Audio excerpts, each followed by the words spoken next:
Mesdames et messieurs, bonjour. Je suis très ravi de vous présenter une fois de plus 5 minutes avec César Ngadi, une émission d'éveil patriotique qui s'est transformée ces derniers temps en cours d'éducation civique. Civisme, il faut ezonga et sikaba congolais parce que congolais a commis ko bunganzela, congolais a commis ce que olakisi pembe azali komona yango neti mwindu yango na ngai na kolembaka binote omoni na kelasi ba élève mususu ba zuaka ba cour ba yebaka malembe ba élève mususu soko lakisi ayebi mbangu yango no monaka na classe, le premier azalaka, le deuxième azalaka, le chèque pas azalaka. Donc 5 minutes avec César Ngadi na kolemba binote binonde boko lemba ngai po bokoma kotinda ngai na makasi na kende kisasa ngo binom to boko tinda na makasi te na kokende soki ngai moko na lingi. Nalingi na banda na émission ya lelo ya 5 minutes pour nako lakisa gratitude na ngai na mutu moko oyo accompagnaka nga tout le temps na ba émission na ngai ezala radio ezala ya TV. Donc pour na biso ba congolais tozalaka sincère na michete. Donc nalingi vraiment na pesa mbote na ngai makasi na Apacha Bora wazabanga oyo avandi na Hollande parce que ye azalaka toujours fidèle nangai parce que congolais azalaka pasi pour omona congolais azala fidèle na amitié vraiment sincère. Donc yé azalaka nangai tout le temps na radio na télévision. Donc vraiment to lala kanaye na ko boulé. Donc émission comment neti aye donc Apacha Bora nazo pesa yo lelo bambote pona laksa gratitude nazalaka na yango envers toi. Donc vraiment Apacha Bora merci mingi na nyoso tout au salaka pona ba émission. Donc bomoni netike mikolo nazo sala radio te ça fait presque 1 mois. Apacha Bora bomoni côté mususu te. Donc ndenga na bara ke azalaka auditeur nanga VIP. Donc à kota kaler nyoso tout batu kutu mususu ba banda okansa na banda ki ko favoriser mais na banda ki ko favoriser te abanda ko kota neti mutu nyoso tout. Donc une fois de plus donc Apacha Bora ba remerciement na op merci na yo na nyoso tout au salaka pour na émission 5 minutes avec César Ngadi na rendez-vous avec le patriote. Exemple moko nazali ko pesa bino exemple type pona la kisabino ke congolais azali motema mabe. Congolais azali motema mabe alingaka muninga nae congolais azwate alingaka mingi étranger kuto azwa nae ke olie muninga ne congolais azwa na pesa bino exemple sala exotique romona bamvuchi bakoma exotique ba chinois parce que congolais soko sali exotique akoyate akoya mukola zangi mbongo mukola kozwa mbongo akimi akomi client insolvable akomi ko sekayo alingi ti okweya poye asepela. Donc nazo pesa bino exemple dernièrement na publié ki vidéo moko ya artiste na biso Koffi Olomide na comique ndengi ezalaki ke Koffi Olomide asombi mutuka wana eza entre parenthèses na osala omonique une émission ezalaka émission politique mais nazo pesa bino exemple type bomona ndengi congolais linga muninga ndete na publié yango ke Koffi azolaka sa voiture asombi botala ba commentaire ndengi ezalaki voiture wana ezali ya kosomba te voiture wana ezali ya occasion voiture wana loué yango voiture wana kutu eza kitoko te eza neti corbillard. Donc botala kaka congolais au lieu que ce que ezalaki ekolo mususu muta somto voiture wana elengi mais congolais alingi te ke ezala ki asombi. Donc alingi te ke ezala ya ye donc motema kaka likundu. Donc po bomona kaka ke congolais alingi muninga ne congolais te ezali neti ka na politique tozomona ke Félix Tshisekedi Tshilombo congolais azui pouvoir na mboka na biso to bandoko lela ke kanambe kana chien alongwa tozo ata mbwa ata makaku lelo congolais azui esika me ba congolais mususu balingi te net tozomona ke Fayulu muninga ne babandai ko semble la place moko muninga ne ya opposition mais alingi muninga na ye azala wana te. Donc bozomona ke po bomona ka ke congolais to lingani te congolais to lingani te il faut to changer yango na 5 minutes na bisibino et se transformer na cours ya éducation civique pour ko pesa civisme na peuple congolais vraiment na ko lemba yango te vraiment na tenaki na lobela bino nanu makambo oyo avant na kota na sujet na biso ya liboso ya 5 minutes. Congolais donc baninga nanga ba congolais omoni congolais azali na mémoire courte. Nali déjà na sabino omoni ngai awa nazali ko se vanter nazali collabo ya Félix Antoine Tshisekedi. Donc naza ko sepelake ba benganga naza collaborateur ya Félix Antoine Tshisekedi parce que azali congolais neti ngai, azali président de la République, tozali ko aider. Ezali sous-souté que to ka soni ndenge bazolo bamso ozali collabo ya Kanambe Rwandais. Non, nga nazali collabo ya Félix Antoine Tshisekedi. Bato pe bazali bato Fayulu, bazali collabo ya Fayulu po na eside. Mais c'est quoi différence ya ngai na bato Fayulu o bazali collabo ya Fayulu parce que collabo ezali naza ko collaborer. Donc siko bato bazali na Fayulu bango nanga différence ezali nga nazali collabo ya président Félix Antoine Tshisekedi parce que Félix le loso qui a joué boule ezali po na intérêt ya mboka. Mais bato bazali collabo ya Fayulu soki ba Fayulu a joué boule ezali po na intérêt personnel et puis po na intérêt ya eside na koloba ya lamuka te po lamuka ese panzani. Donc sikoyo ngai naza koyebisa bino ngai nazali collabo ya Félix Antoine Tshisekedi tozotia maboko po atombola mboka na biso po mboka na biso tozonga simate. Congolais na lingi na lakisa bino ke Congolais tozali na mémoire courte. Congolais akomi komisa amnésique ye moko na makasi. Congolais soko lakisi pembe na minute alobi ezali mwindu. Plus lelo penza tomoni ke Congolais azali motema mabe à partir ya élection oyo présidentielle yuti koleka parce que po bomona pe ke Congolais ayebelo ko alingité. Nazali ko lakisa bino ba oyo balobaka ke o Fayulu soka azwaki pouvoir Fayulu alingaki kolongola Kanambe Fayulu alingaki kolongola ba médiocre mbala moko alingaki kolongola ba médiocre mbala moko siko ngana lingi na lakisa bino parce que Congolais koma na mémoire moko courte na lingi na lakisa bino vidéo oyo bomona discours oyo Fayulu atenaki avant quelques jours ba proclamer ba résultat bolanda oyo Fayulu alobaki soki azui pouvoir oyo alobaki concernant Kanambe boyo kabino moko oyo Fayulu alobaki. Que deviendra M. Kabila? M. Kabila est citoyen congolais, il a sa place ici au Congo, il fera ce qu'il voudra et du reste la constitution est claire, il est sénateur à vie et maintenant l'Assemblée nationale vient d'adopter comment dire, une loi sur les statuts des anciens présidents. Je crois que il sera là. Et les maîtres mots chez nous, s'il n'y a pas de revanche. Si quelqu'un croit qu'il a fait du mal à Fayulu ou à l'entourage de Lamuka, un membre de Lamuka, il faut savoir que nous avons pardonné. Parce que nous sommes des chrétiens. Et les deux premières valeurs des chrétiens, c'est un, l'amour, deux, le pardon. Donc que les gens comprennent que nous avons pardonné et il n'y aura pas de revanche. Vous n'utiliserez pas son expérience? Mais nous sommes dans la démocratie. J'ai un programme. Et le programme qui est là, c'est un programme que nous avons concocté au niveau de Lamuka. Et c'est ce programme qui sera utilisé. Mais que tout citoyen congolais qui peut amener quelque chose pour le pays, l'expérience sera valable et utilisée. Tout citoyen congolais de bonne foi qui a des compétences recherchées, et ces compétences-là, nous les utilisons. Mais il ne faut pas stigmatiser, singulariser et faire des exceptions. Non, ce sera un état de droit, un état où tout le monde doit travailler en fonction des lois de la République. Binomoko boyoki oyo Fayulu alobi. Discours Fayulu alobi ye soki azwaki pouvoir alingaki ko poursuivre Kanambe te, Kanambe azali mwana mboka, donc Kanambe to sala revanche te, donc eloko nga nazali komituna. Bon, discours oyo Fayulu a tenir na oyo président Félix Tshisekedi azali ko sala. Bon, moni bino moko ezali pareil. Donc na batu oyo bazali ki kolobake.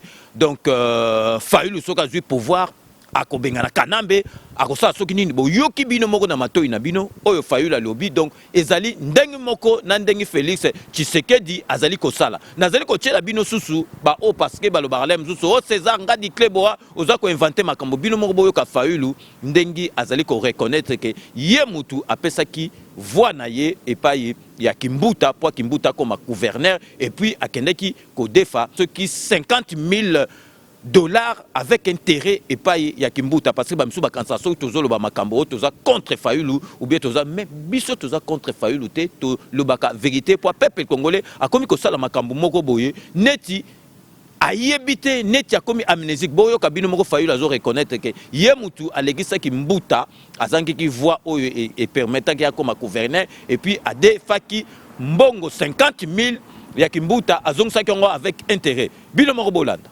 Et puis la vie m'appelle quelque temps après. Non, Martin, tu as besoin encore de 100 000, je dis non, non, je prends 50. Je paye les intérêts sans problème. On arrive à l'élection des gouverneurs. Monsieur Kimbuta comme gouverneur de la ville. Monsieur Kimbuta, sur 38, il vous faut 25 pour passer. Je l'ai voté sans problème. Binomo Bolandi, parce que bateau lelo, il a fallu le bakoma ko pesa biso ba leçon de morale na kanisi binomo Bolandi ezali likamoko ya recréer Bolandi discours au Fayulu a bêté à lobaki soka comme na pouvoir à poursuivre kanambete à ça il roté. Que deviendra M. Kabila? M. Kabila est citoyen congolais. Il a sa place ici au Congo. Il fera ce qu'il voudra. Et du reste, la constitution est claire. Il est sénateur à vie. Et maintenant, l'Assemblée nationale vient d'adopter comment dire, une loi sur les statuts des anciens présidents. Je crois que il sera là. Et les maîtres mots chez nous, s'il n'y a pas de revanche. Si quelqu'un croit qu'il a fait du mal à Fayulu ou à l'entourage de l'Amouka, un membre de l'Amouka, il faut savoir que nous avons pardonné.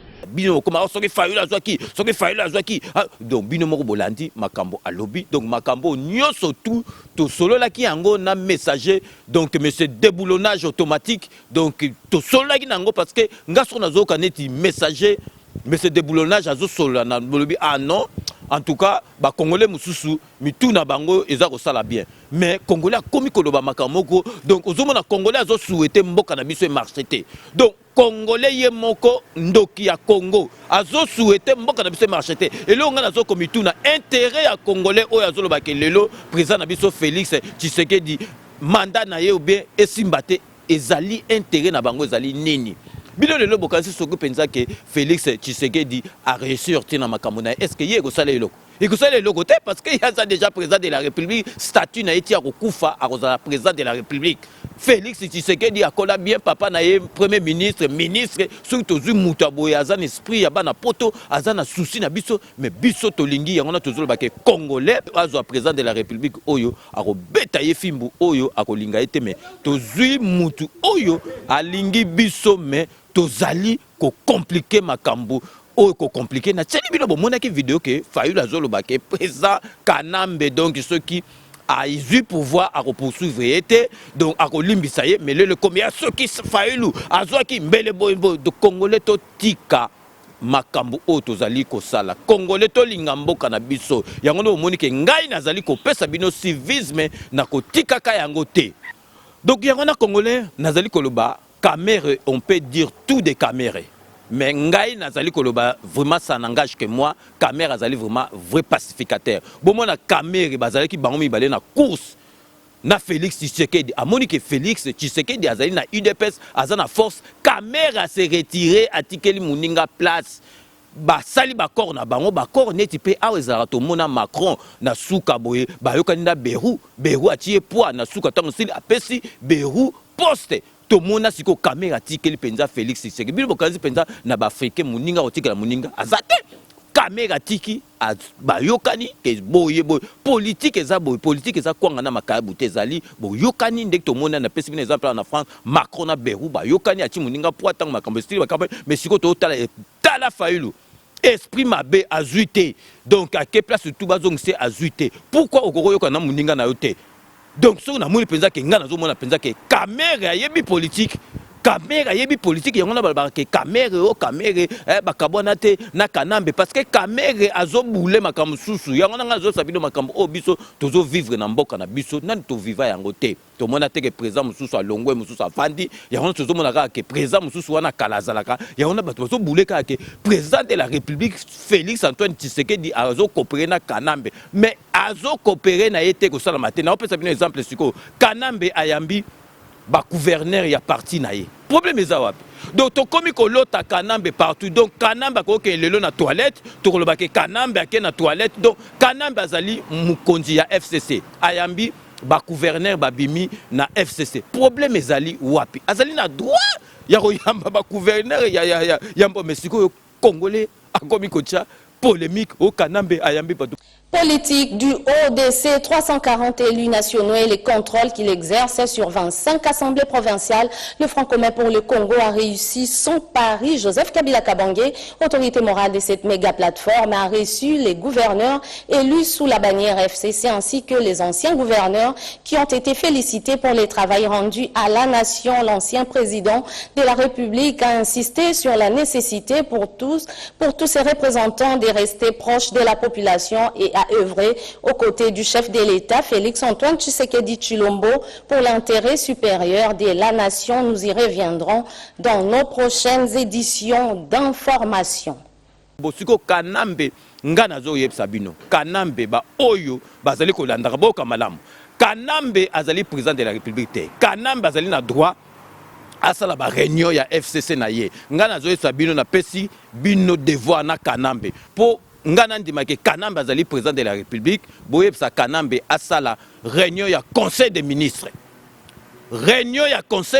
Kanambe asala ou bien asala réunion conseil des ministres asali réunion ya conseil supérieur de sécurité jour wana ngana lobake ba président bazami balé boyebaka ke Kanambe tia kozoma solo na mbuntu to na dikosi akosalaka réunion ya conseil des ministres te akosalaka réunion ya conseil supérieur de sécurité te parce que azali président de la République te Kanambe akosala réunion ya FCC na kingakati ne etali batute mais siko congolais bokomi ko banga na makambo nyoso na kasita en tout cas Kanambe so ake toilette bokomo banga o Kanambe akosala bombe na toilette donc Kanambe aza présenté Kanambe so aza présent to PC devoir à sala réunion ya conseil supérieur de la défense asali réunion à conseil des ministres wanande tokondima Kanambe azali président siko pona la sabino que boule donc Fayulu azali mutu ya boula mabe donc bozo monake kamera tikala muninga bi bon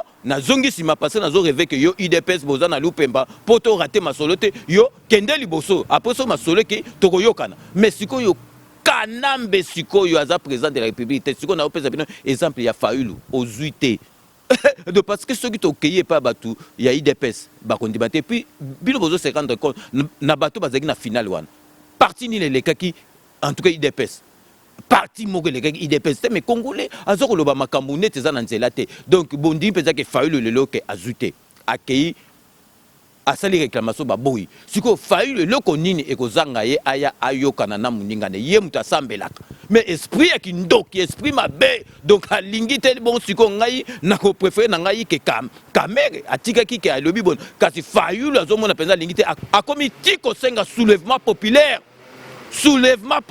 donc 8 millions de morts oh hier les larawana alingi suto 8 millions de morts wana bandekone ba congolais ba kufa azo senga soulèvement populaire pona muninga na ye oyo à partir oyo ya wita azo senga soulèvement populaire pona muninga ne azali président de la République bozo mon esprit mabe Fayulu azan esprit moko ya yé moko intérêt personnel vraiment ezali pasi na ma ona motema na bato balobara ke président de la République bazami balé mais tant sikoyo président de la République na biso Félix Antoine Tshisekedi azaki na akeneki na Union africaine est-ce que ba kiti mi balé ou bien zoaki Kanambe memie na pembe no be ba mateki ba mi balé na avion ou bien ba tanga ki tanga ba pesa discours yé pa congolais to tika ko rêver tâche ezali facilité to tika mboka na biso ezali moko mboka na biso eko tika laka to tika parce que oyo azali wana azali neti yo na ngai donc to solo la neti nga nazo so na bino to pesa ye chance parce que Congolais a commis vitesse. Et loko et salami pendant 18 ans, médiocrité à lingi na jour moko ici là. Et zalakate, Congolais to changer motema, mboka ezali ya biso moko. Donc, peuple congolais, Zemi ezalaka 9 mois. Moi, c'est à côté Zemi, malembe ti 9 mois. Donc, yo sikoyo, ogoyeb sa moi, sinon, agno bota, soke sali 2 mois. Et zalakate, il faut il a 9 mois. Et ça n'est avion et le Ngwaka Paris qui ça à 8 heures. Donc yo lingi sigo yo avion et ça à 30 minutes. Donc le bac est okende donc na fusée soke ya bandoki et zalakate. Donc peuple congolais vraiment to tika motema vraiment motema mabepo na mboka na biso moko. Et là on a remarqué que Fayulu a comme bina ye mokote. Fayulu a contaminé muzitu ba comme beta danse ba mi ba et comme dio moko ko sakanate botalaka vraiment yo ndi pena charisme neti ya Mbemba. Ah, que nos binara devant bat. Charisme est à Katumba, que nos binara devant bat. Président de la République, d'autoko, ça a été de Fayulu à contaminer Mouzitou, bah comme kata danse, bah on mi balade. Devant la foule venue l'écouter, il a saisi cette opportunité pour faire la restitution de sa tous. Devant la foule venue l'écouter, il a saisi cette opportunité pour faire la restitution de sa tous. Donc peuple congolais, donc tola muka peuple congolais, mboke zali abiso moko, peuple congolais zali facilité. Tochama beaucoup na président na biso parce que zali jeter kolongola kanambe na pouvoir kanambe c'est Rwanda za mutu a CCC. Okoki ko risquer okufa et puis to rater ben de ça na mboka na biso Congolais komi ko mona neti donc fonction ya président de la République et communauté donc j'ai moko boye donc to komo mona on était loko moko te donc peuple congolais mboka zali ya biso to sala nyoso tout to chama boko na président na biso. Donc vraiment, peuple congolais, au moni yango na zolo ba congolais mususu na talaka partie ba commentaire na zomo na ba congolais penza ba yebi musala nini nazali ko sala na 5 minutes parce que son na l'exika ka 3e jour exact au mona bazo komelanga 5 minutes en tout cas vraiment il faut sala yango na moni ke ezopesa ngai courage et puis so na zo tala pe donc neti Churamboma ceux qui azo sala émission na zo ka Churamboma zolo ba donc ezopesa ngai sengo donc vraiment na zo mona ke ba congolais mususu bazali ko réfléchir penza kitoko. Donc président de la République Félix Antoine Tshisekedi a comprendre que développement ya mboka na biso to yeke lo pe na ba classe et passera par voie de communication. Donc et que vous passez par voie routière, voie fluviale. Donc Félix Tshisekedi a comprendre que pour mboka et se développer moyen de communication donc aux hommes que voie routière ezala bien, fluviale ezala bien, donc aérienne ezala bien parce que aux hommes kanambe tango azalaki wana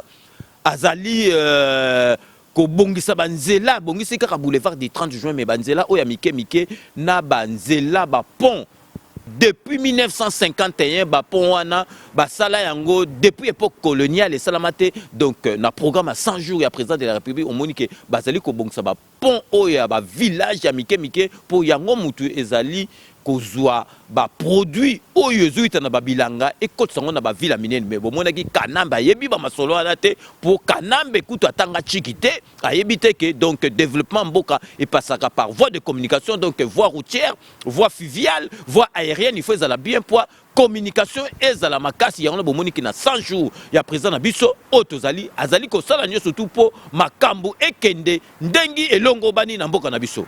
Nalingi siko na like Sabino bo mona na fête il y a le 1er mai na Kinshasa donc ba représentant il y a ba travailleurs à petit discours tango à petit discours à sengi na président de la République parce que ba travailleurs depuis Mobutu ti kanambe susu passe na passe ba sengi penza que président de la République na biso asala tout à déboulonner ba médiocre wana le plus vite que possible parce que ba travailleurs na mboka na biso basala musala mais baganera pena bango na musala o basala raté bino moko boyo kana zali ko tchela bino extrait ya discours ya représentant ya ba travailleurs tant a betaki discours ba tout ba beti maboko alobi président de la République sala noki o déboulonner ba tout nyoso tout ba médiocre to zalana bango lisusu te bino moko bolanda.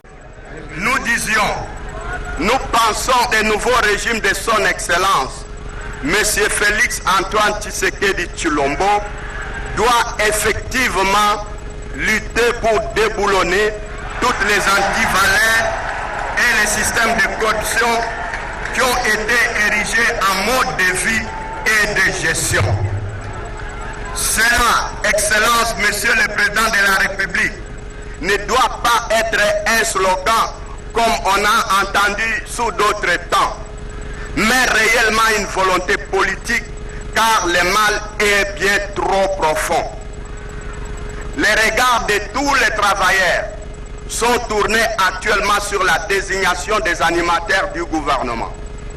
Et avec les travailleurs, tout le peuple congolais veut voir les signes de rupture et de changement de ces animateurs.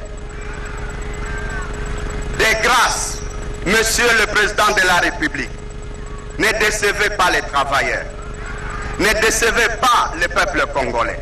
Donc, Binomoro Boitolanda, discours Bomonique, peuple congolais à l'obike, président Félix Tshisekedi ko décevoir peuple na yote au moni batu tout bazali comme on a changement zali ko salama mbang on a l'accès bino dernièrement donc ba syndicaliste ya ba instituteur ya ba monsieur to benga ba monsieur école primaire ba kutana na ministre pour batala social na bango parce que ndenge na lobai ka ba musicien so ba kufi ba kuntaka bango mais siko ba instituteur o école primaire wana il faut tala betani bazala nango siko soki ba kufi ba kuntaka bango te yondo monaki ba kutana na ministre pour batala makambo ya ba salaire na bango donc nazali siko ko l'accès bino tant nazoko lobela bino ke dernièrement na lobai na bino makambo ba pasteur on a lobai soki président de la république na biso akomi calme il faut tala makambo ba faux pasteur na église yango mtezali ko endormir peuple congolais nazali ko pesa bino exemple botala na no pasteur oyo eza quelle sorte ya délivrance à bambi mama oyo na bakiti to ebite soki délivrance à marque nini donc vraiment bino mo botana na bilili.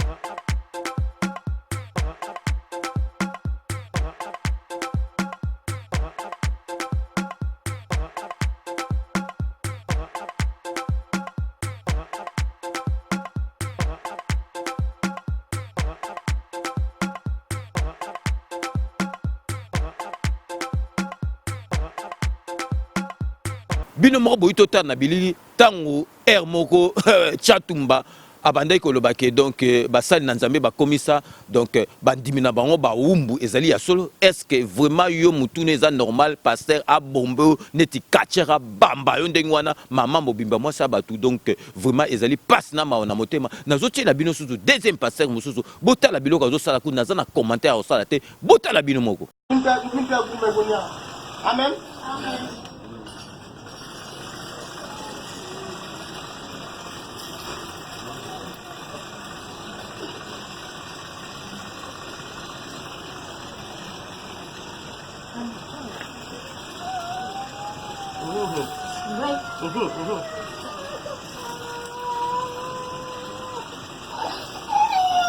Maman a son colère, sans vin gonfler, puis sans vin baguer carré dans le yeux. Et m'bala la guérison, moi sans pas noir, mais seulement sans quand elle a été dans le yeux. Ça dit, nous avons fait colère mauvais sang, pas faire parce qu'il va trop chic sur des messieurs. C'est pas fait chic aujourd'hui, mais des messieurs la fait chic, mais les chic non bien. Mais c'est quoi le fait? Il y a des fois comme son coup de marteau dans la tête. Dans les yeux. Donc, binomoro boito tala, ceux qui tolo bakeo ba pasteur bazo exagérer ezali pe bandiminde baza bazoba donc peuple noir toza zoba ndenge ni pasteur ko comme ça na niveau oyo ataku tu Yesu donc moi na nzambe bazali na niveau oyo te donc bino moko bozo ke na église bazo comme ça na niveau oyo est-ce que vraiment ezali normal donc vraiment yango na nazali ko loba président de la République tango si ça makamba ba gouvernement il faut atala makamba ba pasteur oyo misusu ba komi ko sa ba prophétie que dans 2 ans okokufa yaka kotala nga po kufa te donc neti ye nzambe mutu akataka donc ba jour abatu oyo ba kokufa. Donc nazali kolakisa bino sikoyo botala bassesse esprit oyo congolais akomi nango niveau ekomi vraiment bas ya kosakana te botala congolais akomi kotala même montre ya président de la République congolais akomi ko publier botala montre ya président de la République soki $40,000 au bozo mona na lingi na expliquer bino nan président de la République boye ba déjà que azali mwana kola bien aza mwana poto.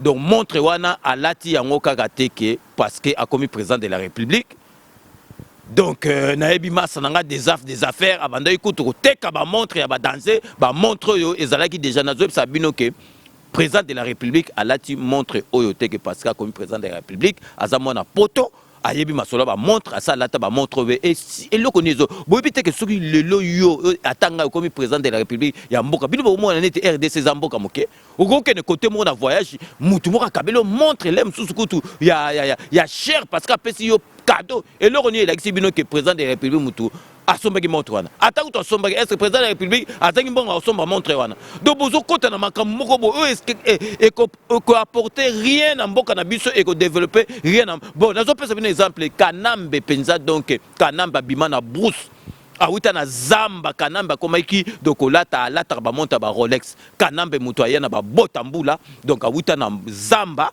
donc ayebaki kutu montre te donc akoma ko lata ba montre ba Rolex siko Kanambe bino bozo comparer na Félix Tshisekedi nazo la bino siko ba photo botala Kanambe elongi na etango azui pouvoir azo sala prestation de serment botala na ba image oyo bozo komona sikoyo botala Kanambe tango azo prêter serment na ye première fois botala elongine et puis botala elongi ya Kanambe après tango umeli botala différence ya bilongi sikoyo bino bozo tala nazo la bino botala sikoyo Félix Antoine Tshisekedi tango apretaki serment elongine azanango na elongi azanango est-ce que ça a changement elongi moko na tango apretaki serment na tango azali na elongi siko elongi na kala azali yango moko kasi botala elongi ya Kanambe tango apretaki serment donc ma dofo londire soki muta witi wapi parce que awitaki zamba botala donc po bomona ke azali na changement awitaki na vie moko ya pasi par rapport ya président na biso donc peuple congolais botika kokota na makambo moko baliverne oyo eko pesa biso eloko moko te na mboka na biso tozali na ba chose moko sérieuse oyo tokoki kolobela po na mboka na biso peuple congolais siko nazali kolakisa bino ba image moko ekopesa leçon na ba médiocre bazali na mboka na biso nazali kolakisa bino ba image moko na kasi botalaki on mais nazo souhaiter na 5 minutes ezonga na Soudan botala ndenge ba memi ba médiocre oyo basalaki na gouvernement ba memi bango neti ba nyama na kati ya camion bakangi bango bazo beta bango bazo bokela bango ba biloko peuple alingaki amona penza ke bakangi batu donc nazali ko expliquer batu oyo bayeba ke basala peuple congolais mabe basiba bambongo donc déboulonnage équipé mutute bo moni ndenge na Soudan na olakisa bino na Soudan ndenge bazo mema bato yo donc bazo mema bango neti ba nyama ya nini donc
bino boza na deux possibilités bo moni ndenge ba mema bango na camion et puis na lakisaki bino dernièrement ke ba ko tia bino neti ba ti bino neti ba cabri toza ko tumba bino neti ba cabri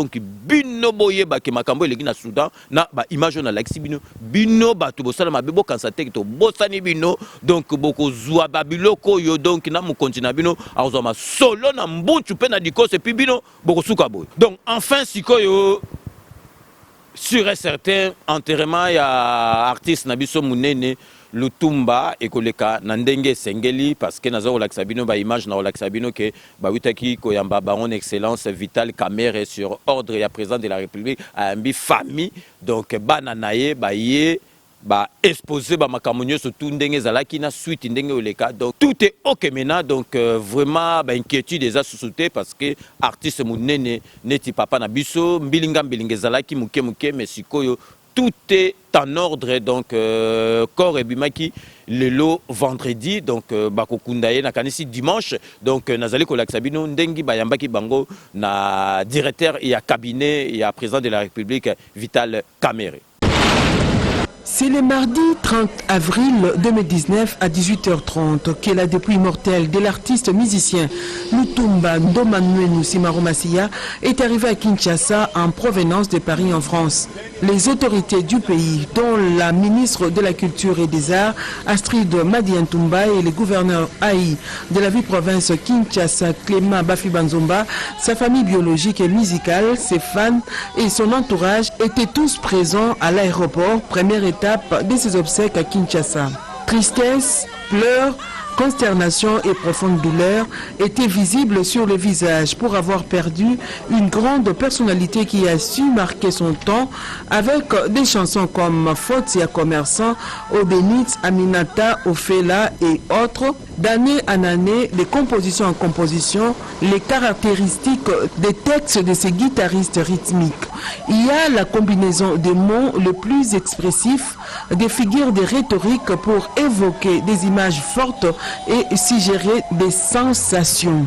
Le cortège s'est dirigé vers le boulevard Triomphal où un podium a été érigé pour la circonstance. C'est là que les artistes ont rendu un dernier hommage à cette icône de la rumba africaine en général et congolaise en particulier.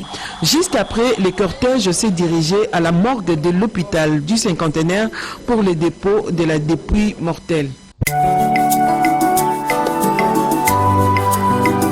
Onkolo tika ete minoko nyonso etatola kombo na yo mabolongo ya bikelamu nyonso ya mokili egumbamela yo po yo nde bongi nango.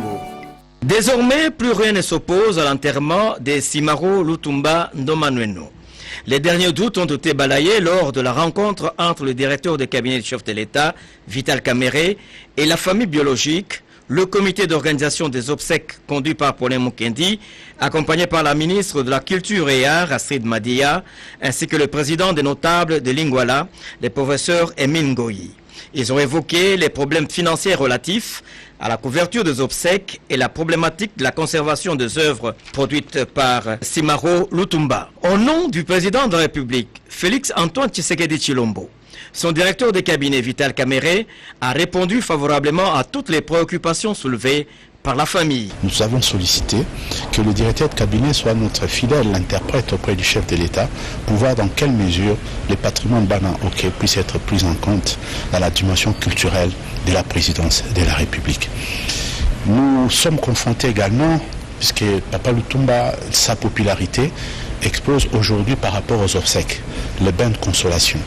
Il y a la famille qui est venue, vous nous avez vu, nous avons voulu être ici avec maman, la veuve, la Lutumba qui devait être avec nous, mais la tradition, les coutumes font qu'elle ne peut pas être avec nous et donc elle va rester un peu plus longtemps que prévu, un peu plus d'1 mois avec l'ensemble de la famille qui est ici.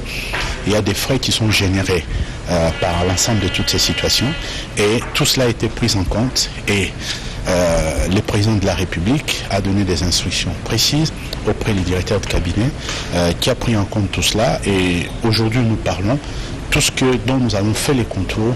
Son Excellence, Monsieur le Directeur de Cabinet, Son Excellence Vital Kamerhe, au nom du Président de la République, Son Excellence Félix Antoine Tshisekedi Tshilombo, ont mis en place des dispositifs qui nous permettent pour que l'instant précieux où je vous parle, tout soit mis en musique pour que tout cela soit réalisé pendant les temps donc, des obsèques. Ici de noter que les obsèques officielles de Lutumba Simaro commencent ce vendredi 3 mai 2019 après la levée du corps qui aura lieu à la morgue de l'hôpital du Cinquantenaire et l'enterrement interviendra ce dimanche 5 mai au cimetière de Nécropole entre terre et ciel.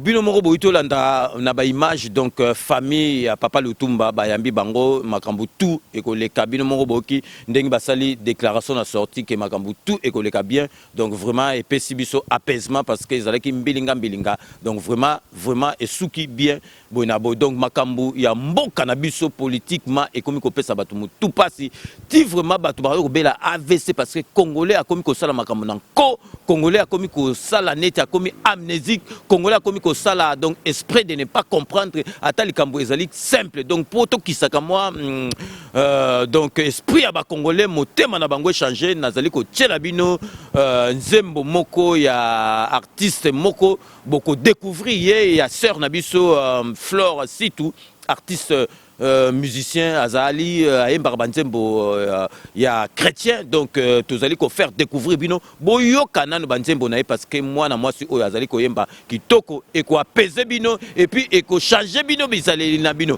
donc boyoka nzembo oyo ya sœur Flore Sitou ayembi po na kolo po na ko kumisa kolo et puis bino pe boyoka po échanger bino motema parce que Congolais komi motema likundu na motema mabe po na mboka na ye.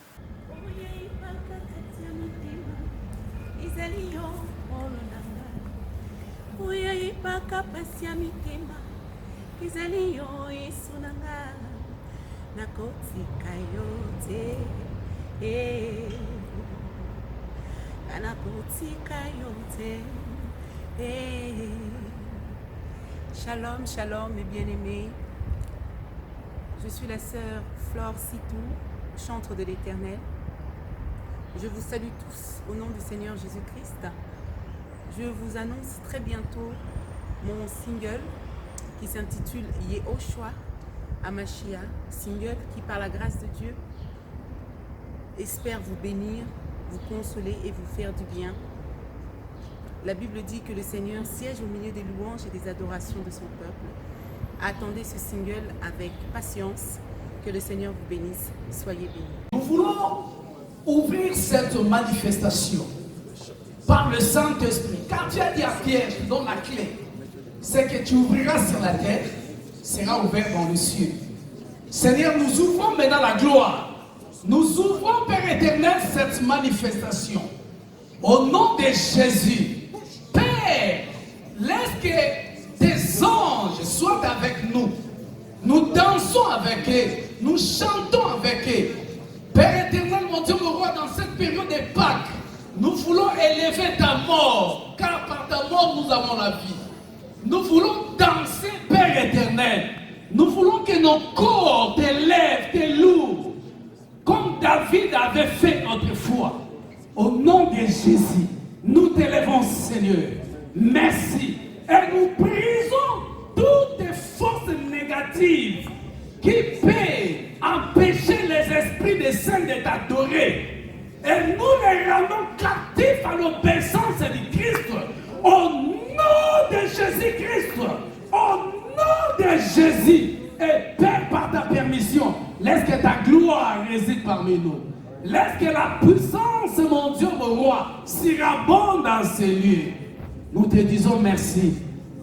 Nous t'élèvons Jésus. Merci pour tout ce que tu es. Au nom de Jésus. Amen.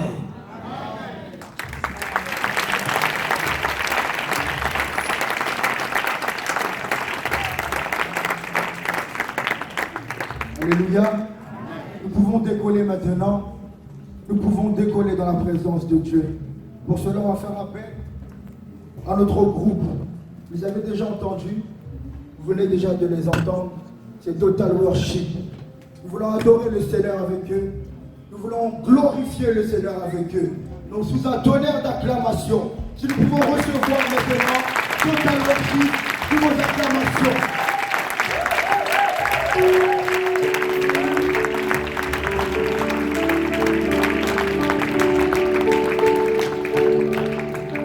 Donc boito Olanda, donc vraiment bozolanda mingi makambo ya sœur Flore Siku na cluboriginal.com parce que toujours tchai maboko na kanisi bo découvrir boyo ki ndenge mwana mwasi azali koyemba donc na sengi na bino numéro na ye azali ko défiler awa donc bo benga ye po bo tchai maboko parce que azali vraiment na besoin ya soutien na bino. Donc avant na sukisa émission na ngai boyebi ke na koma ko remercier ba fidèle ya émission à 5 minutes avec César Ngadi yangwana na kobanda kopesa mbote na petit nanga Babile Gaillard ye alinga makambo kolata mais a telemelaka makambo mboka na ndenge moko akosakana te petit nanga Babile Gaillard donc mbote na ona 5 minutes ya Hollande ba ko bangote non na pesa ka ba dupe ya Hollande ba oyo tuba c'est manifestar donc nazali kopesa na Indoven mbote na José Mabiala oyo atalaka 5 minutes arataka 5 minutes te na tikalika na Hollande pona kopesa mbote na Pablo Ichale donc il est 5 minutes comme vraiment tenaye oyo ala mukela ngo na tongo donc na kei sikoyo na Canada pona kopesa combattant munene Rodrigue Nzolo azali combattant moko azalaki na Brésil bomoni ba image oyo ya bato bakufaki na nzela ya mai ye mutatindela ngai sikoyo azali na Brésil sute akomi nzamba salisi akomi sikoyo na Canada Rodrigue Nzolo na famille mobimba balandaka 5 minutes donc nazo pesa donc base nanga ya quartier o bazalaka nanga pembeni donc petit nanga Lour Wadje azali nanga donc sans oublier Kams Mayala. Na Djobour, en Afrique du Sud, na repesa mbote na Paulin Mouchouayi. Donc il y a 5 minutes à lobby, vraiment 5 minutes. Tout le monde est d'accord, il faut na kende sur place. Donc na repesa vraiment mbote die baka ke batu mususu balinga suko kende. Qui ça te mais avec changement d'engin salami, nazali ko pesa mbote na entrepreneur Edi Lenvo. Donc il y a akenda qui ça fait 20 ans à boya qui ça linga kité parce que ba désolé le bagi mais à lobby avec changement oyo azoli ko kende ko investir kuna na Kinshasa nouvelle amalamu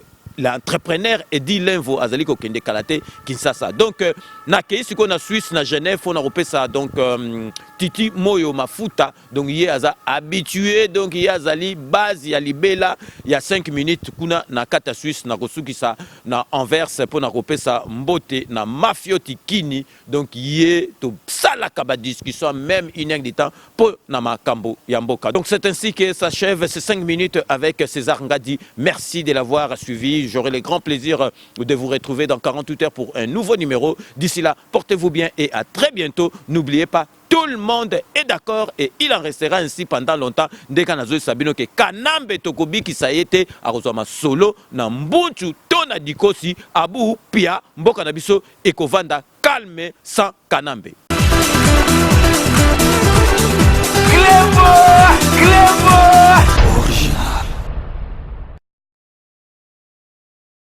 Sepela TV et yena makambu ya sikali susu.